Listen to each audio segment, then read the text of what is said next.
Muito bom, irmãos, louvado seja Deus. Vamos à palavra de Deus de hoje. Há exatamente 1 ano e 7 meses atrás, nós iniciamos essa série de mensagens intitulada O que quer que eu faça, onde nós começamos a ver o Evangelho de Marcos de forma expositiva, ou seja, texto após texto. E hoje nós chegamos no último texto do Evangelho de Marcos e tem sido uma bênção na vida da igreja. O Evangelho de Marcos foi escrito para romanos com a perspectiva de mostrar que o Rei do universo, o Criador dos céus e da terra, ele se destituiu da sua glória, se fez carne, habitou entre nós e veio para servir. E o que essa mensagem traz para mim e para você? Se Deus Todo-Poderoso se tornou servo para que eu e você pudéssemos alcançar a misericórdia do Pai, irmãos, nós temos que responder a essa graça na nossa vida, servindo na igreja.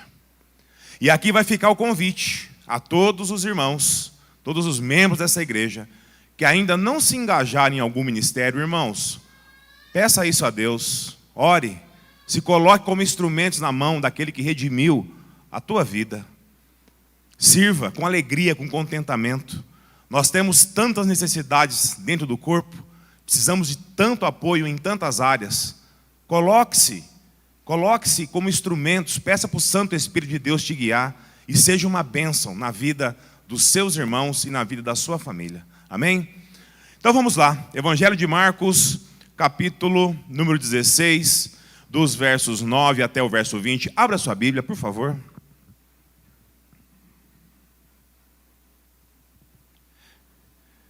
Marcos capítulo 16, dos versos 9 até o verso número 20. E o título da mensagem de hoje é A Fé que nos sustenta e nos capacita. Marcos capítulo 16, dos versos 9 até o verso número 20. Diz assim a palavra de Deus. Depois de ressuscitar, cedo no primeiro dia da semana, Jesus apareceu primeiramente a Maria Madalena, da qual foi expulsado 7 demônios. E ela foi anunciar isso aos que haviam andado com ele, que estavam tristes e chorando. Quando souberam que ele estava vivo e que fora visto por ela, não creram. Depois disso, ele se manifestou sob outra forma a 2 deles que iam a caminho do campo, os quais foram anunciá-lo aos outros, mas nem a esses deram crédito. Por último, então, apareceu aos 11, estando eles à mesa, e criticou-lhes a incredulidade e a dureza de coração, por não terem dado crédito aos que haviam visto o ressurreto. E disse-lhes: Ide por todo o mundo, e pregai o evangelho a toda criatura. Quem crer e for batizado será salvo, mas quem não crer será condenado. E estes sinais acompanharão aos que crerem. Em meu nome expulsarão demônios, falarão novas línguas, pegarão em serpentes, e se beberem alguma coisa mortífera não lhes fará mal algum. Imporão as mãos aos enfermos, e a estes serão curados.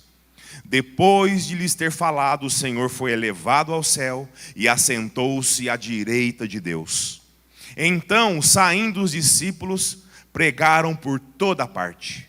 E o Senhor cooperava com eles, confirmando a palavra com os sinais que os acompanhavam. Até aqui, abaixe sua cabeça.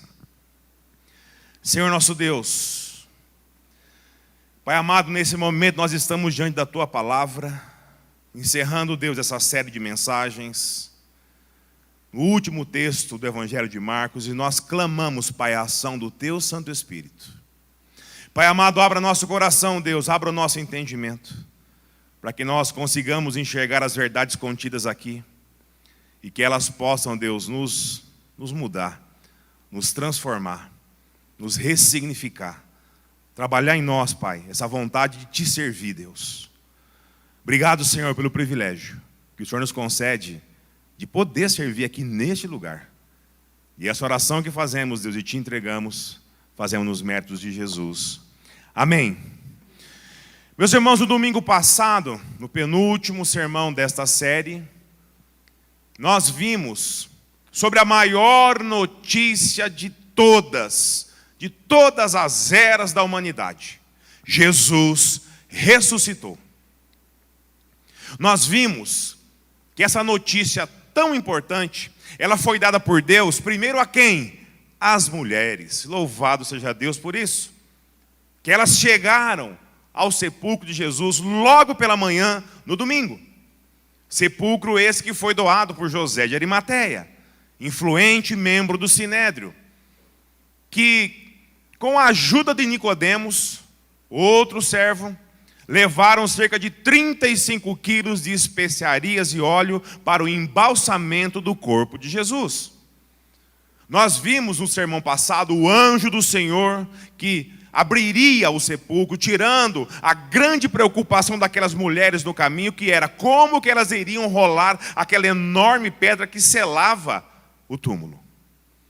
Nós vimos a preocupação de Deus com Pedro, através da palavra do anjo, para que, além dos demais discípulos, também avisar a ele que Jesus estava vivo, pois Pedro havia acabado de negá-lo por 3 vezes. E agora estamos diante do texto final do Evangelho de Marcos, onde veremos a aparição de Jesus a muitas pessoas.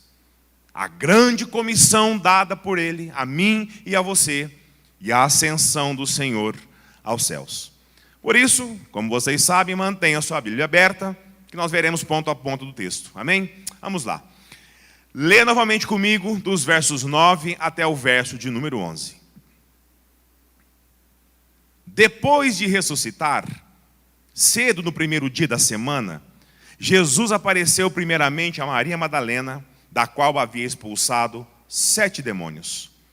E ela foi anunciar isso aos que haviam andado com ele, que estavam tristes e chorando. Quando souberam que ele estava vivo e que fora visto por ela, eles não creram. Meus irmãos, o Evangelho de Marcos foi escrito para convertidos da igreja de Roma. E isso por volta do ano 55 a 68 depois de Cristo.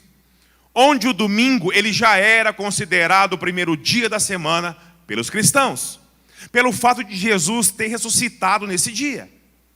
E mais uma vez podemos ver o privilégio que as mulheres tiveram no ministério de Jesus. Maria Madalena, ou Magdala, a qual Jesus libertara de 7 demônios, antes de qualquer outro filho de Adão, foi concedido a ela o privilégio de ser a primeira pessoa a ver Cristo ressurreto.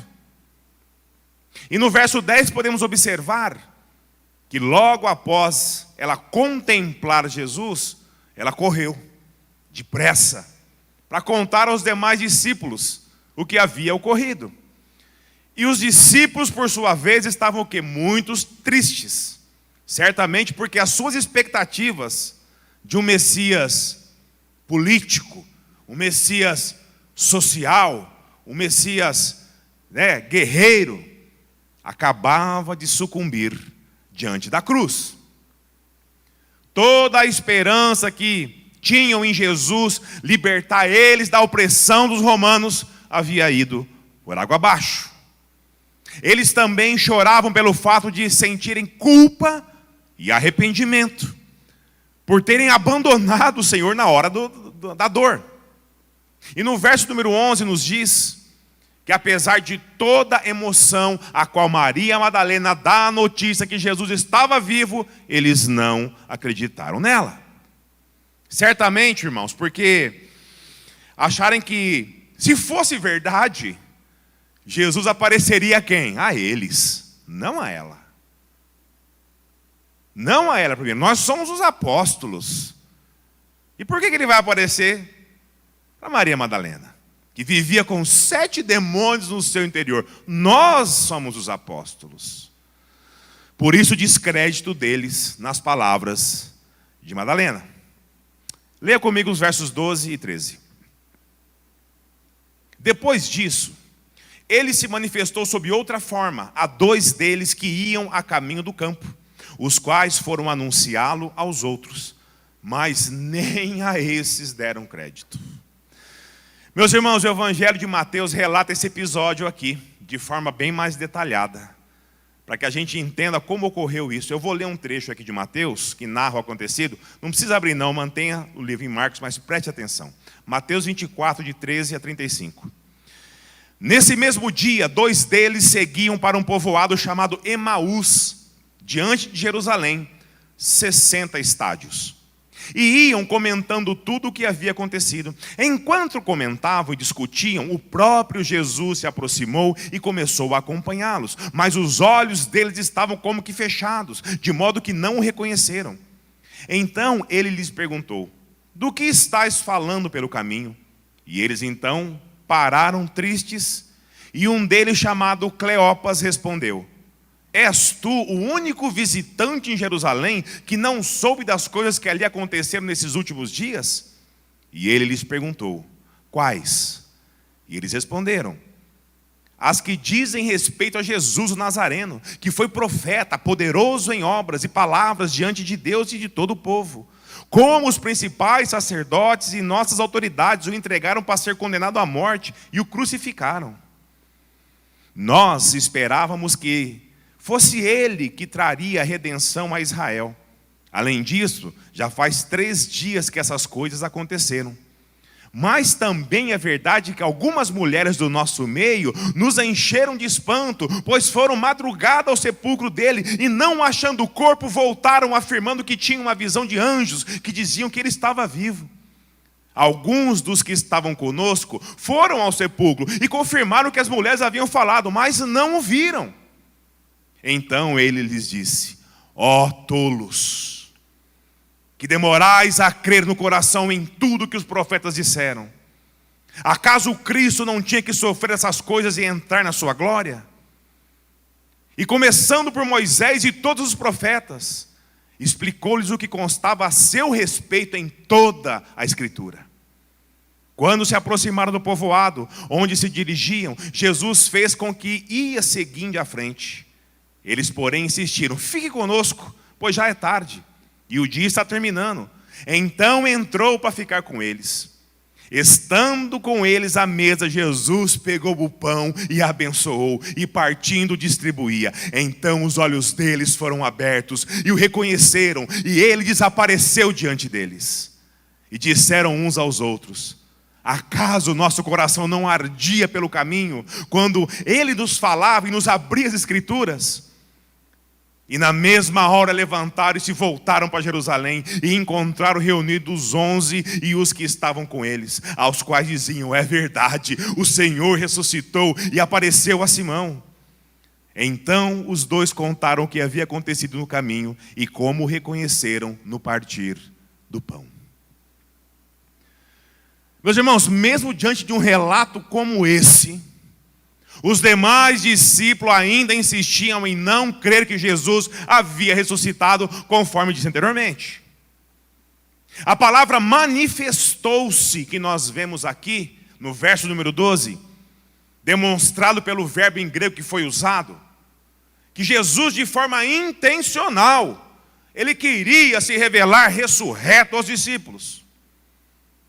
Já as outras palavras, de outra forma, ainda aqui no verso 12, também é significativa. Primeiro, Jesus aparece para Maria Madalena, como se fosse um simples jardineiro. Está lá em João, capítulo 20, verso 15. Presta atenção. Jesus lhe perguntou: mulher, por que choras? A quem procuras? Pensando ela que fosse o jardineiro, respondeu-lhe: Senhor, se tu o levaste, dize-me onde o puseste, e eu o levarei. E agora Jesus aparece para esses 2 discípulos como um viajante, itinerante. E por que será que Jesus faz isso, irmãos? Meus irmãos, ele assim o fez de forma progressiva, porque isso facilitaria para os discípulos a lembrar da promessa que ele fez sobre a ressurreição. Porque a ressurreição era um fato sobrenatural, a qual causava muito, mas muito espanto e medo nas pessoas. Jesus ele veio mansamente, preparando o entendimento deles para se revelar por completo. Leia comigo o verso 14.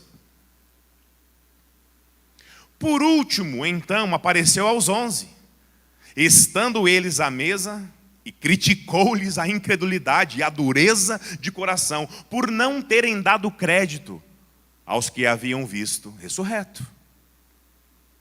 Meus irmãos, o outro detalhe que chama a nossa atenção aqui é que Jesus se revela de forma coletiva primeiro apenas aos 11 escolhidos. E por quê?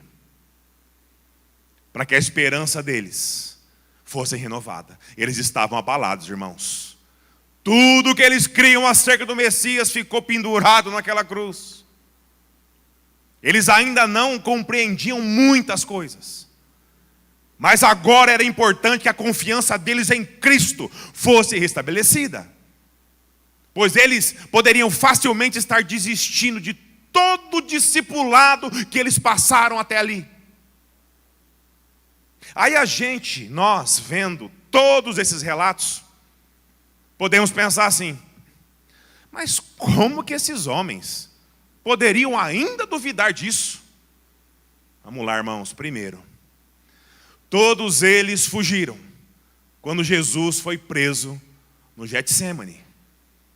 Nós temos relato em Marcos que o próprio Marcos fugiu nu, de tão desesperado que ficou. Segundo, com a exceção de João, todos os demais não tiveram presentes lá no Calvário, no momento da crucificação. Terceiro, nenhum deles estiveram frente a frente com Pilatos para reivindicar o corpo. Quarto, nenhum deles sequer estavam presentes na hora que Cristo foi sepultado. E quinto, no momento da ressurreição, também nenhum deles estava lá. Vamos lá, irmãos, o que seria mais fácil para esses homens? Crer que Jesus havia de fato ressuscitado porque uma mulher e 2 viajantes desconhecidos disseram? Ou continuar a duvidar por se tratar de algo tão inexplicável? Meus irmãos, eu e você ali, pode acreditar nisso, nós também agiríamos da mesma maneira. Aliás, eu e você hoje em dia ainda agimos da mesma forma. Nós afirmamos, dizemos que cremos num Cristo ressurreto, todo-poderoso. Mas na hora do aperto, nós duvidamos que Ele pode agir de forma sobrenatural em nossas vidas. Duvidamos, irmãos, nós duvidamos. Lembra das palavras de Jesus em Marcos 10, 27? Nós vimos isso lá. Vamos lá, ó. Fixando neles o olhar, Jesus respondeu: isso é impossível para os homens, mas não para Deus, pois para Deus tudo é possível. E por já ter explicado isso a eles, e vendo ainda a incredulidade deles, Jesus dá mais um puxão de orelha naqueles homens. Mas também, irmãos, em mim e em você. O Evangelho de Mateus nos diz que eles ficaram, irmãos, tão assustados, mas tão assustados, que pensaram que estava vendo, sabe o quê? Um fantasma. Um fantasma.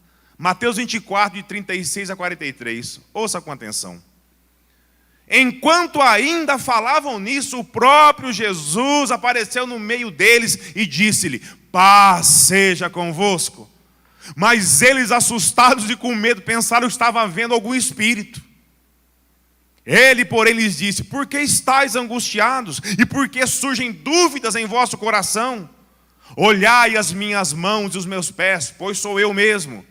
Apalpai-me e vede, porque um espírito não tem carne nem osso, como percebeis que eu tenho. E dizendo isso, mostrou-lhe as mãos e os pés. Admirados e ainda sem acreditar, por causa da alegria, Jesus perguntou-lhe: tendes aqui alguma coisa para comer?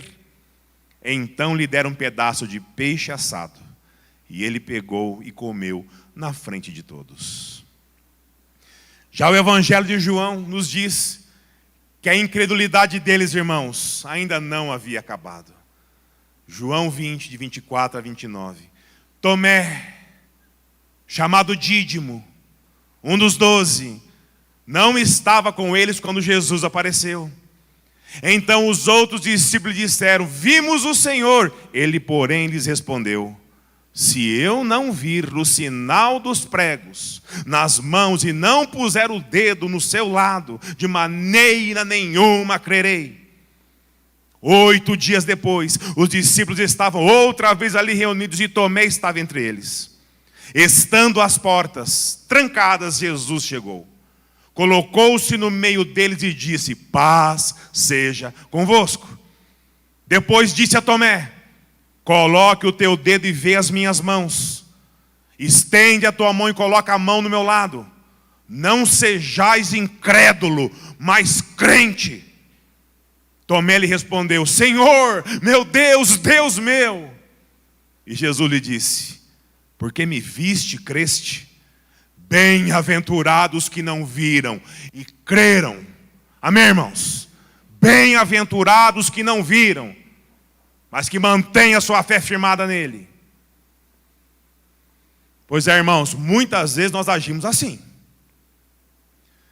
Professamos um Deus todo-poderoso, mas o desacreditamos a nós mesmos quando entregamos algo em suas mãos e continuamos a duvidar do seu poder, segundo a vontade dele.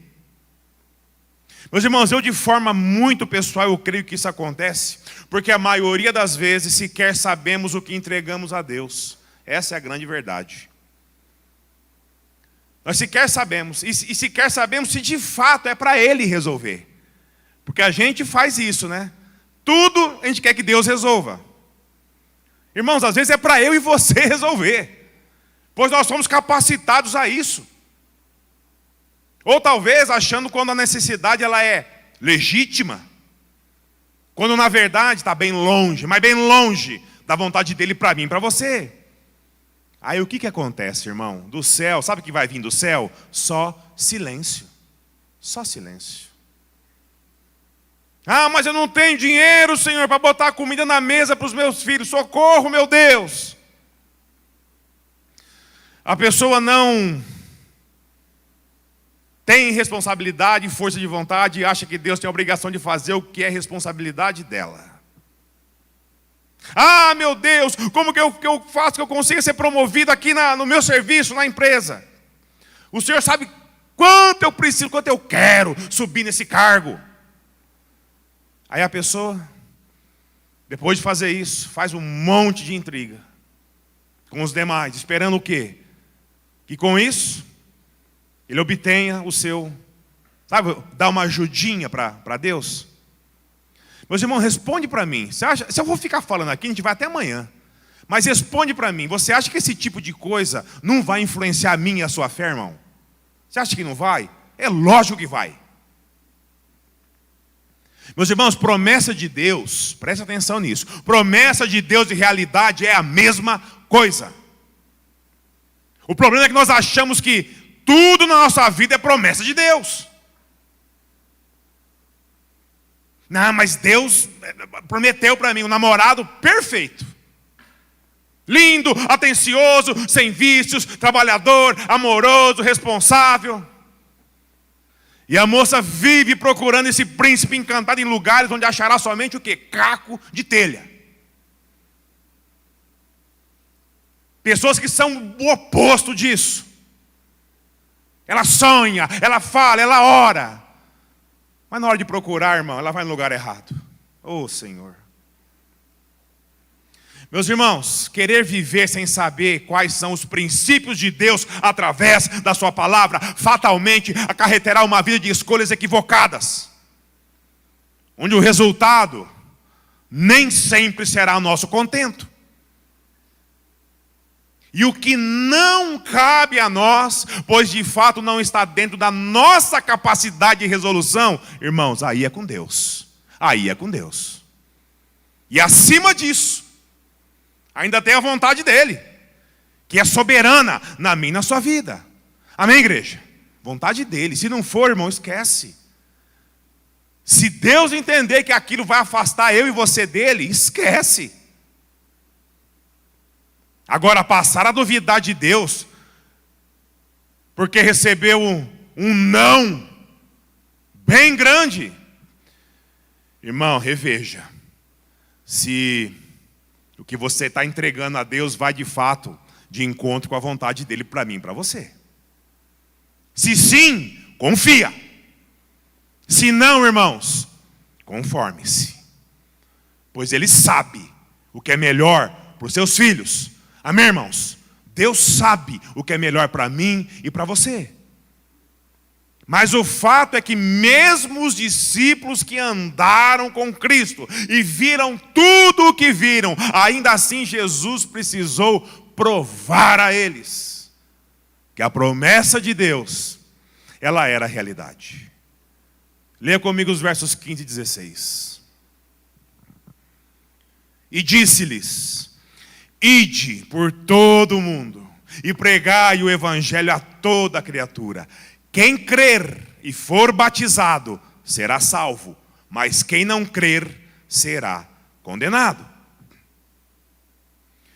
Meus irmãos, aqui nós chegamos nos versos que eu venho sistematicamente dizendo a toda a igreja ao longo desses dias que Deus nos concede a graça de estar aqui. Essa tarefa foi dada aos discípulos lá da primeira geração. Irmãos, ela se estende até eu e você nos dias de hoje.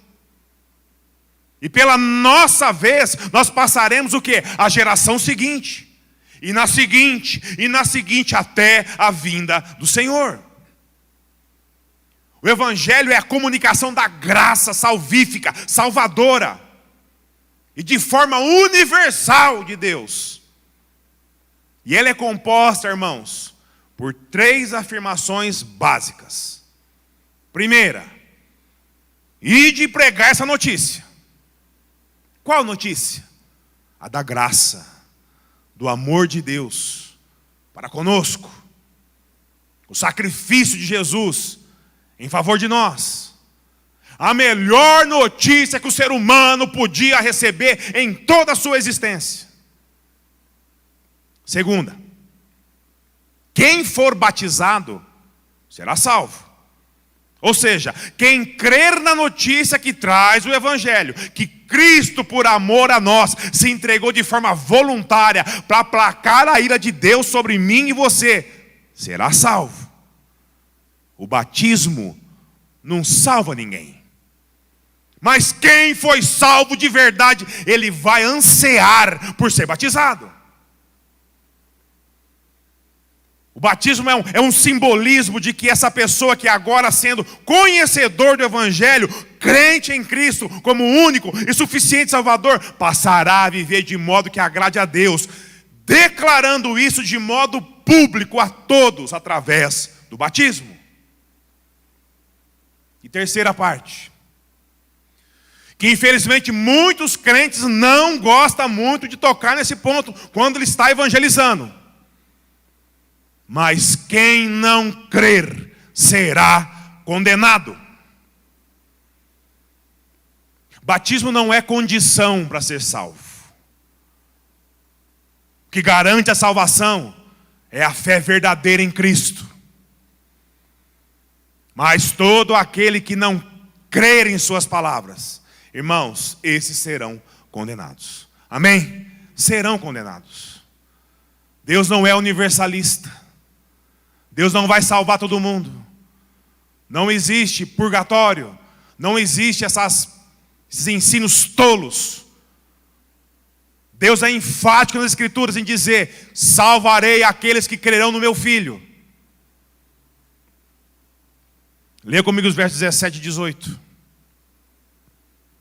E esses sinais acompanharão os que crerem. Em meu nome expulsarão demônios, falarão novas línguas, pegarão em serpentes, e se beberem alguma coisa mortífera, não lhes fará mal algum. Imporão as mãos aos enfermos, e estes serão curados. Meus irmãos, nós temos que examinar esses versos aqui com muita, mas muita cautela. E por que eu digo isso?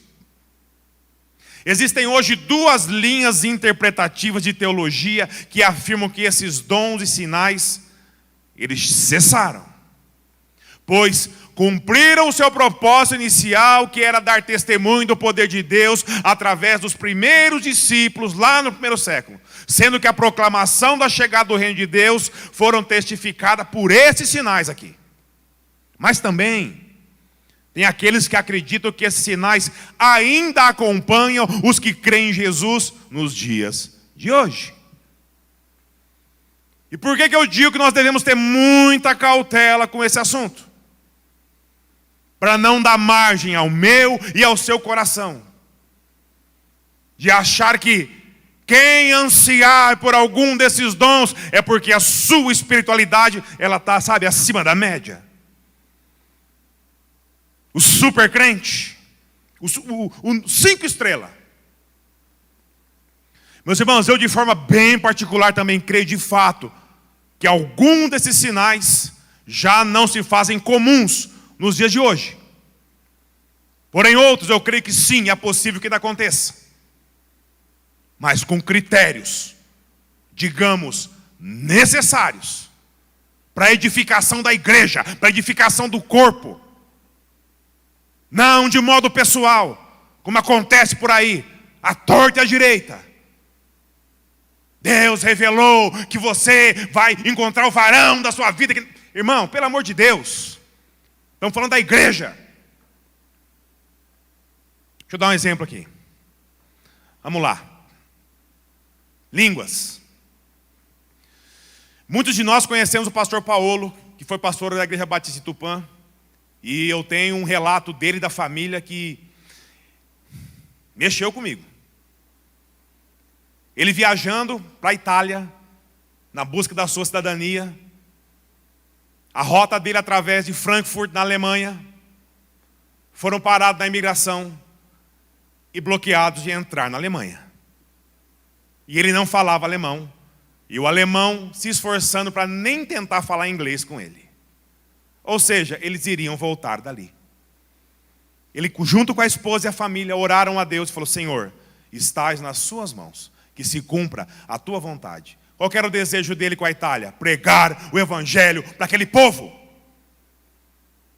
que aconteceu? O Paulo falou em alemão.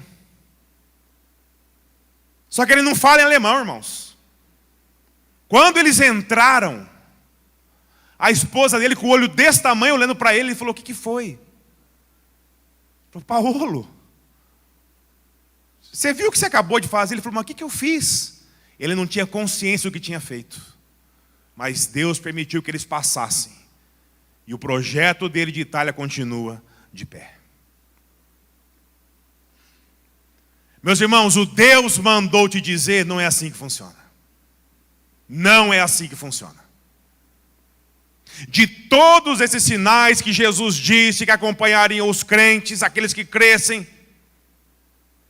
apenas o de beber algo mortífero sem fazer mal não foi confirmado, ou seja, visto no livro de Atos dos Apóstolos. Entendam, nós temos que olhar para as Escrituras. Todos os outros sinais se cumpriram na vida dos apóstolos e em outros discípulos. Eles expulsaram demônios, falaram em outras línguas que não a deles, línguas humanas, inteligíveis, para anunciar o evangelho a judeus de fora do território de Israel. Paulo foi picado por uma serpente venenosa quando sofreu um naufrágio indo para Roma e sobreviveu, irmão. E eles impuseram as mãos em muitos doentes para serem curados. E eles foram. Mas tudo isso deve-se ao poder de Deus que repousava sobre eles através do seu Santo Espírito, conforme diz lá em Hebreus, capítulo 2, de 3 a 4. Presta atenção. Como escaparemos se desconsiderarmos tão grande salvação? Essa salvação, tendo sido anunciada inicialmente pelo Senhor, foi depois confirmada a nós pelos que a ouviram.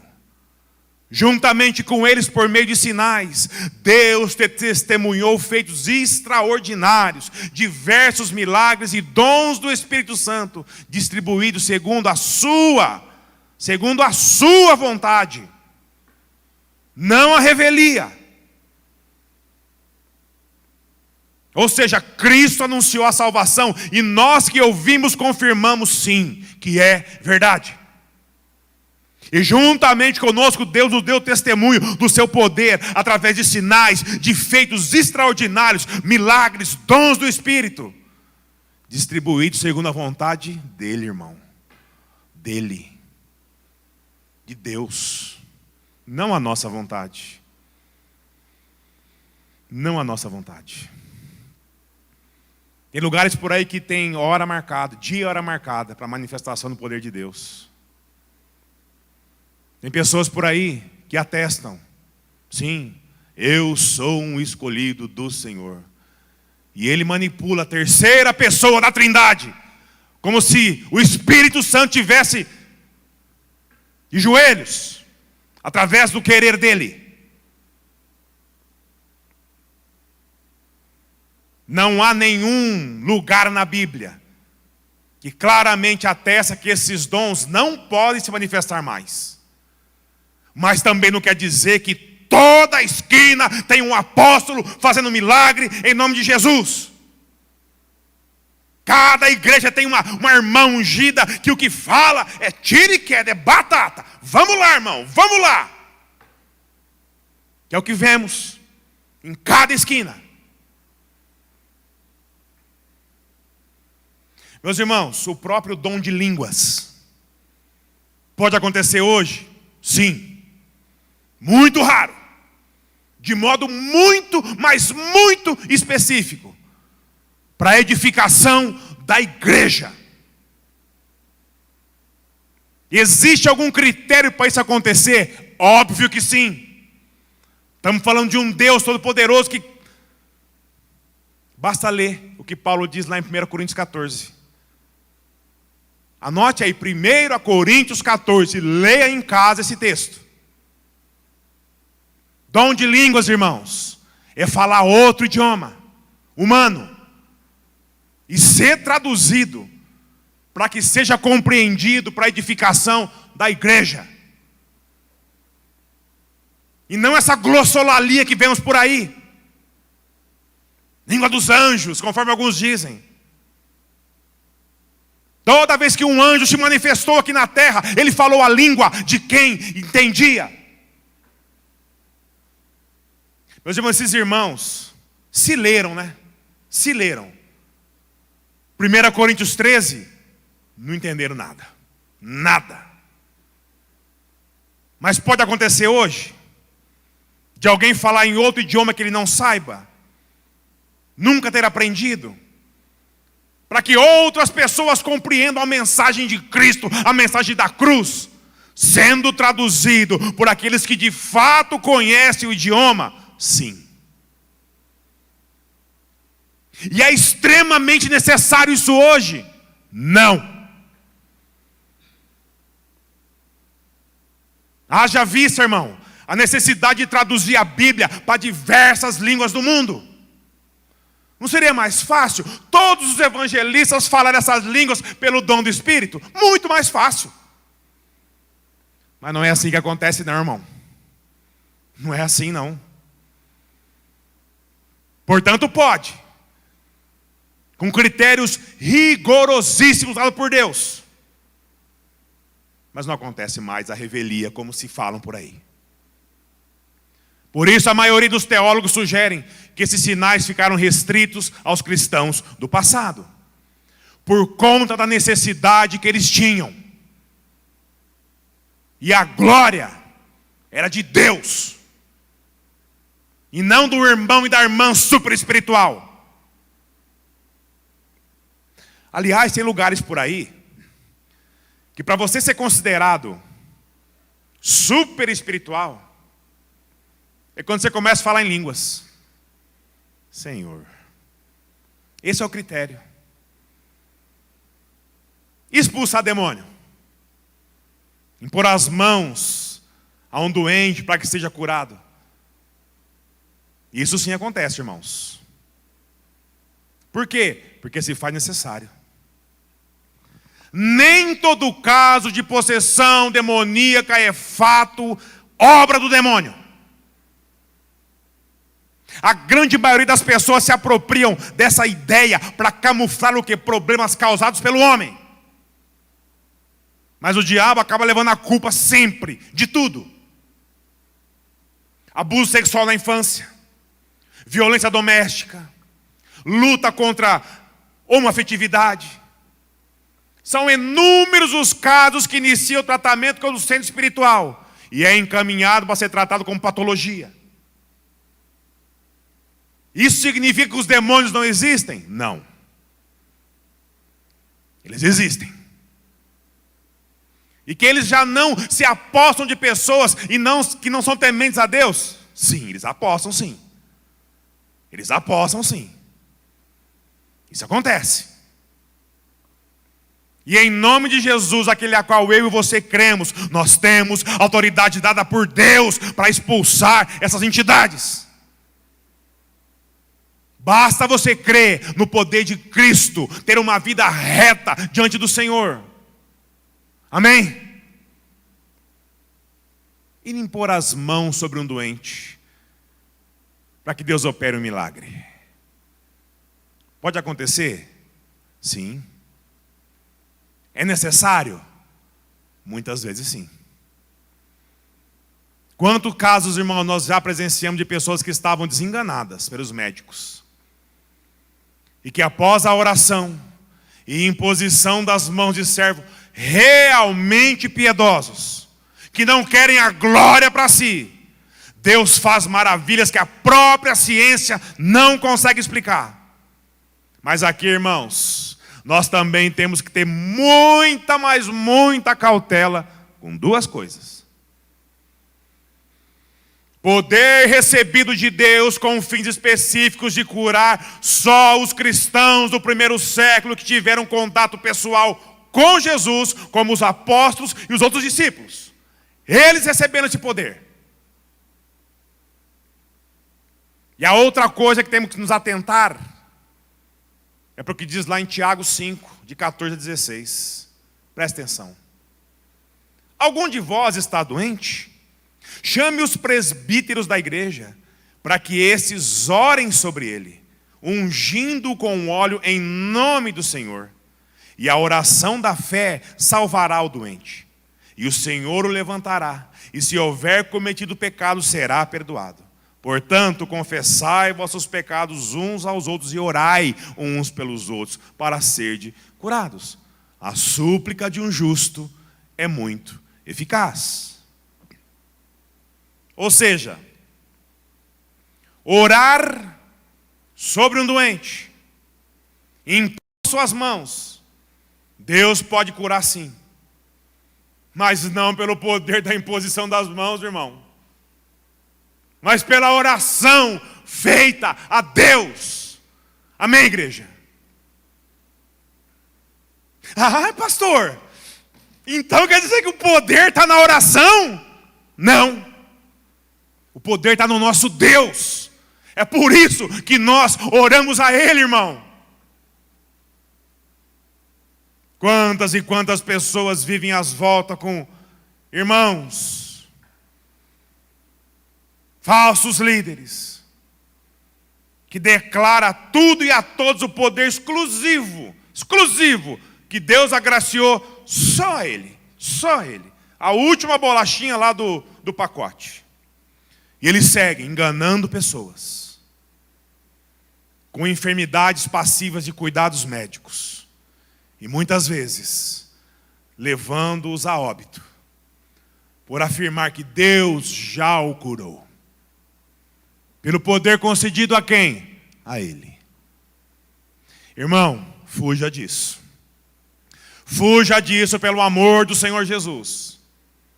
O poder está em Deus, que sim, pode nos atender mediante a nossa fé em Jesus, expressa através da nossa dependência dEle. Ou seja, a nossa oração, e não em nós como um fim em si mesmo. Isso é só arrogância, prepotência, orgulho, e não agrada a Deus. Amém, igreja? Portanto, irmãos, não podemos fechar essa questão de afirmar que Deus não cura mais pela oração e imposição de mãos. mas é conforme a vontade dele, e não conforme a nossa vontade. E tudo isso por causa desse fato aqui. Lê novamente comigo os versos 19 e verso 20. Depois de lhes ter falado, o Senhor foi elevado ao céu e assentou-se à direita de Deus. Então, saindo os discípulos, pregaram por toda parte, e o Senhor cooperava com eles, confirmando a palavra com os sinais que os acompanhavam. Meus irmãos, a confirmação de tudo que disse anteriormente se dá aqui no verso de número 20. Os discípulos saíram para pregar o evangelho por toda a parte. E Deus confirmava a palavra deles com esses sinais que acabamos de ler. E por que eu digo que esse verso confirma a questão do necessário que levantei agora há pouco? Pois durante esse período, irmãos, não existia ainda o Novo Testamento. Era necessário que as pessoas vissem esses sinais para dar crédito às palavras dos apóstolos. Hoje nós temos a palavra de Deus. E a pergunta que eu faço a todos eu preciso fazer sinais aqui, irmãos, para vocês crerem em Jesus? Se você achar que sim, irmãos, olha, eu vou orar muito por você, para Deus ter misericórdia. Conforme Ele mesmo diz: bem-aventurado aqueles que não viram nada, mas creram de todo o seu coração. Amém, igreja? Creia no Senhor Jesus. O poder está nele. E no verso 19, Jesus volta à casa do Pai e se assenta à sua destra. Aleluia, Senhor. Em Atos tem um relato de Estevão, dessa cena aqui. Servo fiel, apedrejado até a morte. E Deus se revela a ele numa visão esplendorosa, onde o Senhor Jesus se levanta do trono, da destra de Deus, e com os braços abertos recebe o Espírito do teu Filho. Eu fico imaginando uma cena dessa. Que coisa espantosa, maravilhosa. Eu fico imaginando ainda, irmão, como que vai ser a volta de Cristo. Que será muito, mas muito mais grandiosa ainda. E nós, crentes em Jesus, cabe o quê? Seguir os mandamentos que Ele nos deu. De amar a Deus sobre todas as coisas, de todo o nosso coração e entendimento, e o próximo, como a ti mesmo. Servindo na igreja, se colocando como instrumento na mão do seu Redentor, colocando a sua vida como um altar de adoração a Deus, buscando servir no corpo e fora do corpo, testemunhando toda essa graça e amor na sua vida e na minha vida, e irmos por esse mundo, levando a mensagem da cruz, o amor de Deus por mim e por você, os seus filhos escolhidos, ao ponto de Ele dar o seu unigênito para morrer em nosso lugar. E por conta disso, todo aquele que crê nas palavras do Filho será co-herdeiro com Ele no reino de Deus Pai. Amém, irmãos? Já parou para pensar nisso? Quão afortunado é eu e você? Nós corremos nesse mundo atrás de fortunas, e esquecemos que somos herdeiros de tudo que existe, aqui e onde nós não enxergamos, em Cristo Jesus. Perca tempo não, irmão. Deus prometeu que não faltaria nada para o filho. Deus abençoa, sim, aquele que se capacita e que vive para a honra e glória de Deus. Mas não viva para buscar as coisas desse mundo, porque nós somos co-herdeiros em Cristo, inclusive desse mundo, que será transformado por Ele. Todo aquele que crê na palavra do Filho será co-herdeiro com Jesus em tudo. Mas todo aquele que ignorar essa mensagem sofrerá as consequências da sua escolha. Quer viver um tormento sem fim, onde o fogo e o verme nunca cessam, longe da graça do nosso Senhor e Salvador.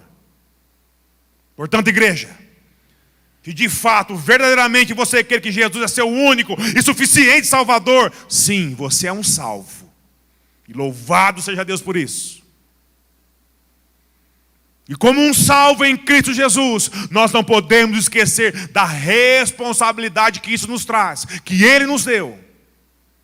Pregar o Evangelho em todo lugar, a todo aquele que Deus colocar na tua frente. Amar a Ele, acima de tudo, ao próximo, e se colocar como instrumento na mão dEle, para servir a igreja. É viver para que Cristo seja visto em mim e você. Todo aquele que foi escolhido por Deus para ser salvo, eles estão aí, irmãos, espalhados nesse mundo, espalhados pela cidade. Isso pode estar no meu bairro, no seu bairro, isso pode estar no meu trabalho, na sua escola, isso está dentro da minha e da sua casa. E é nosso dever, como discípulos fiéis de Cristo, com sinais ou sem sinais, é proclamar a mensagem da cruz por completo, o amor manifesto do Calvário e a justiça de Deus que virá.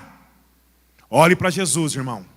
Confia na sua graça. É ela que nos sustenta e nos capacita, e que o Senhor nos agracie a cada dia com oportunidades, irmão, de falar desse amor que já é manifesto na minha e na sua vida. Aprenda mais e mais sobre Deus. Viva cada dia para a glória dEle. E sirva a todos. Seja na igreja, seja no mundo. Pois nós somos salvos para ser sal e luz dessa terra. Para toda essa geração. Aqui em Junquerópolis. Até os confins da terra. Amém? Louvado seja Deus eternamente. Deus Todo-Poderoso, Criador dos céus e da terra, que se fez servo, por amor a mim e a você.